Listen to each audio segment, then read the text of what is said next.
po jako akawuwo wa kampuni ya mweru bakitwala nti yasingayo kukola ekintu ekiri ku mutindo. Gye buvuddeko gavumenti ya Uganda yavaayo n'enkola eya Buy Uganda Build Uganda ng'eyita mu bitongole byayo ebyenjawulo n'omulamwa ogw'okutumbula ebintu ebikolebwa kuno okubitunda ebweru w'amawanga ate n'abaakuno okubyagala era nga kaweefube ono akyagenda mu maaso. Mu lukuŋŋaana lwa bannamawulire lwe batuuzizza ennansana bannamakolero ba kuno abakola ebintu ebikozesebwa mu kuzimba enguudo basinzidde wano ne bawanjagira ekitongole ekivunaanyizibwa ku by'enguudo mu ggwanga ki Uganda National Road Authority okomya omuze ogw'okudibyanga ebintu ebikolebwa bannansi ba kuno ate ne kiddukira ebweru w'amawanga amalala ekintu ekizingamizza emirimu gyabo okukamala saako n'okubafiiriza. Kijje muffe bannansi batuwagire ate batukwasizeeko tusobole okubeera nga tukolera eggwanga lyaffe. Naye obuzibu obulala bwe tulina bagenda ne batunyooma nga ffe bannayuganda ate ne bagenda ne bawagira kampuni z'abali abagwira. Ffe batutwala nga abatamanyi kukola bintu ate nga n'abo abagwira ogenda okwekanga abaana abaffe abaawano be bagendayo ne bakola ebintu ebyo.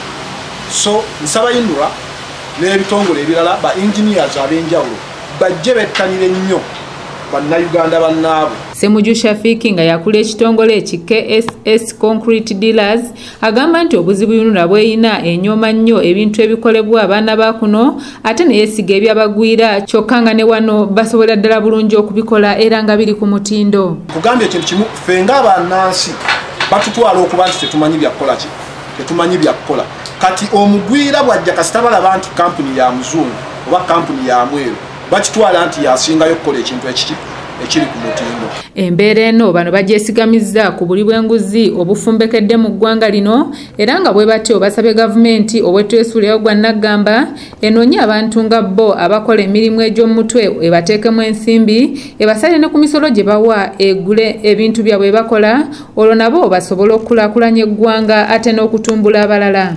Gavumenti yaffe nga bw'ogimanyi nti obuli bw'enguzi nabwo bungi basobola okutuukayo ne bakolera ebintu mu mbeera etali ntuufu naye ne bakitwala nti olw'okuba eri kampuni ya muzungu esobola okuba nga yekola ekintu ekirungi. So nga ate ffe omunnansi osobola okukola ekintu ekisinga okuba ekirungi bannaffe twetaaga okuwagira eggwanga kuba kati sofa essaawa zino tulina abakozi bano nga b'obalaba naye batono twetaaga okuba nga tuwa abavubuka emirimu.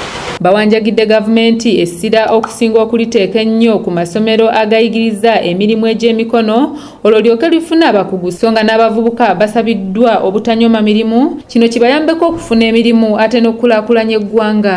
Agayigiriza eby'emikono kuyigiriza abaana eby'emikono gayongeremu amaanyi kubiira gavumenti sobole okubeera ng'eteeka mu masomero ago amaanyi basobole okuba nga bawanirira amasomero ago basobole okuba nga yigiriza abaana ebintu by'emikono.